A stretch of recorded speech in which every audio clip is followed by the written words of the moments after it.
Hey friends, I want to start this conversation today with questions that I hear on a daily basis from first-time home buyers especially.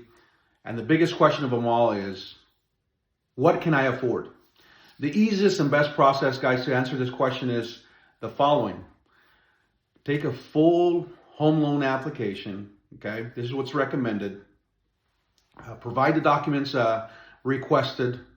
It's a very simple process. On average, my team gets these done like in a couple hours for families.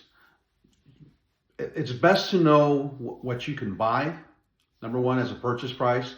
Number two, know what monthly mortgage payment is attached to a specific price in property or specific property type. All that matters, okay? So by you doing a full home loan application, it's gonna give you a strong answer on what, number one, what you qualify for.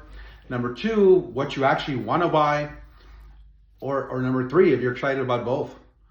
Have a fantastic day and week.